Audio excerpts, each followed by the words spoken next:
یادش بخیر قدم رهبر معظم انقلاب رو چشم ما هرگز فراموش نمی‌کنم روز تاریخی رو. خیلی اون لحظه بیادمانه هیچ لحظه یعنی هیچ موقع ما فراموش شد. ما از شهرستان با پا پیاده از شهرستان تا خود کرمان اومدیم. از کجا کدوم شهرستان؟ شهرستان باف. من یکی از دوستام هست قرار بود آقا ساعت 9 بیان فکر کنم، گفت آقا دیرتر اومدن. چون گفت من 10 اومدم از خونه بیرون.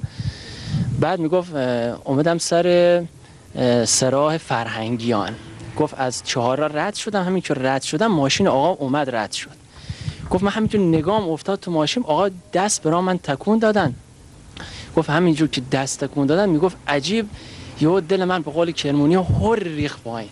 گفت یک محبت عجیبی از ایشون تو دلم. یکی از بهترین خاطراتم در طول دوران دبیریم دیدار با رهبری هسته. والا اون موقع خیلی سخته برای انسان که جلو همچین شخصیتی آدم بشه درخواستی داشته باشه. درخواستی فقط میشه بگیم که آقا دوست دارم.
خیلی خوب.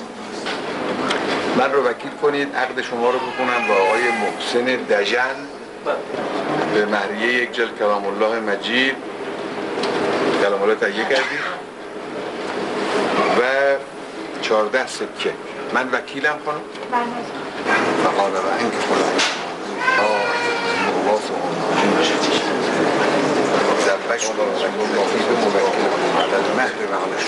قابلة التزويج المبكر ان شاء الله.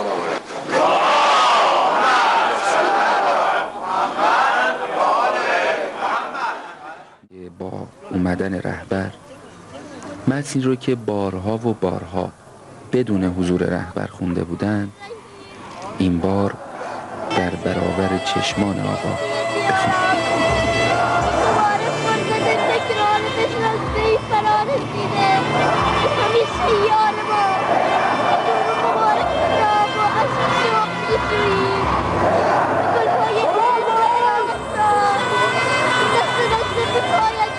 همه چیز مطابق برنامه انجام شد به جز گریه.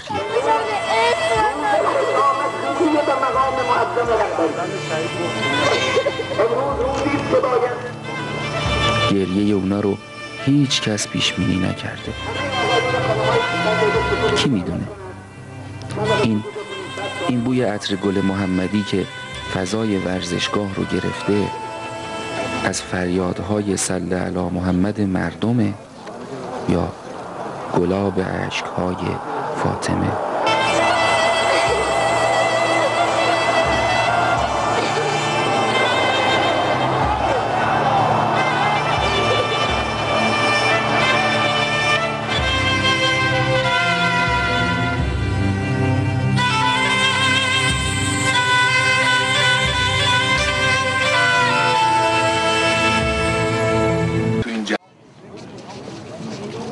نایب امام زمان صلوات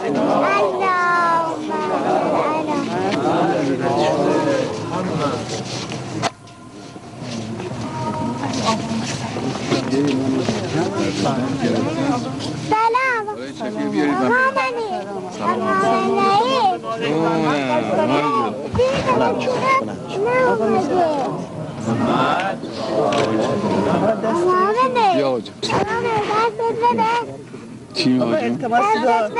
بیا ماشاءالله زنده باش. اما سیر کردی من خیلی خسته شدم. ماشاءالله. چرا نآمدی؟ اسمت چیه خانم؟ آمال بنی. ماشاءالله آمال بنی گل. همونطور که دوستان قدیمی فراموش نشدن، میتونی مطمئن باشی که دوستان جدیدالعهد هم خونه اعلام جان خونه اعلام جانم کلمانه خونه اعلام جان کلمان خب باشه انشاءالله به امید خدا. سلام خدا حافظتون.